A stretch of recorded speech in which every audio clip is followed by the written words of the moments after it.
జై శ్రీరామ్. నా పేరు నాల నరేష్ అండి, బాపట్ల జిల్లా బజరంగ దళ అధ్యక్షుడిని. ముఖ్యంగా ఏంటంటే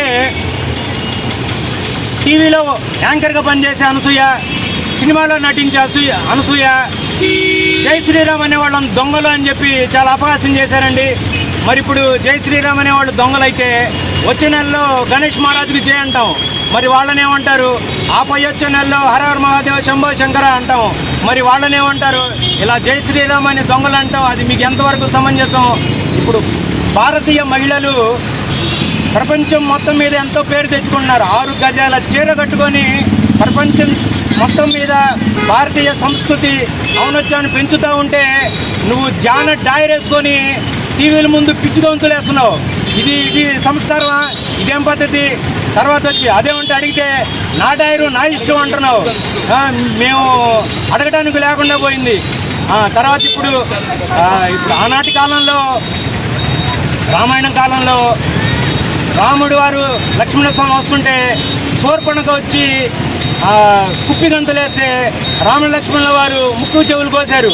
అట్లాగే ఇప్పుడు నీకు కూడా ఏ పద్ధతి మాట్లాడాలో అర్థం కాకుండా నీకు కూడా ముక్కు చెవులు కోస్తే కానీ బుద్ధి వచ్చింది.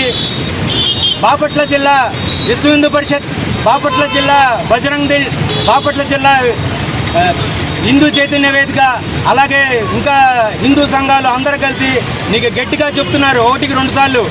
నువ్వు కనుక ఇట్లాగే హిందూ మతం మీద దూషించడం, దేవుళ్ళని దూషించడం చేస్తే పర్యవసానాలు గట్టిగా ఉంటాయి. ఆనాటి కాలంలో శూర్పణఖ పట్టిన గతి నీకు పట్టిద్ది. అది బాపట్ల జిల్లా బజరంగ దళ విశ్వ హిందూ పరిషత్ గట్టిగా మిమ్మల్ని హెచ్చరిస్తున్నాయి. మీకులాంటి ఇంకా ప్రకాష్ రాజు, అట్లాగే ఆయన ఉన్నాడు కృష్ణారావణ్, ఇలాగే మీరు చేస్తున్నారు. మీరు ఇప్పటికైనా పద్ధతి మార్చుకోవాలి. ఇంకెవరైనా పద్ధతి మార్చుకోవాలి. హిందూ సాంప్రదాయాల పట్ల చాలా పద్ధతిగా ఉండండి, చాలా ఔన్నత్యంగా ఉండండి. పైకి వస్తారు. అంతేగాని హిందువులు కానీ హిందూ దేవుళ్ళు కానీ తిడితే సంకనాకి పోతారు. అది మీకు 1కి 2 సార్లు చెప్తున్నాము. ముఖ్యంగా అనసూయ, ఇప్పుడు నీకు చెప్పుల దండ వేయకుండా, దిష్టి బొమ్మ తగలబెట్టకుండా తీసుకెళ్తున్నావు, పోలీస్ కంప్లైంట్ ఇవ్వకుండా మర్యాద ఇచ్చి ఒక్కసారిగా, ఇంకోసారి కనుక మళ్ళీ ఇలాంటివి కనుక జరిగితే బాపట్ల జిల్లా విశ్వ హిందూ పరిషత్, బాపట్ల జిల్లా బజరంగ దళ్ నీకు గట్టిగా శూర్పణఖ పట్టిన గతి నీకు పట్టిద్దని చెప్పి వార్నింగ్ ఇస్తూ జై శ్రీరామ్, జై శ్రీరామ్, జై శ్రీరామ్.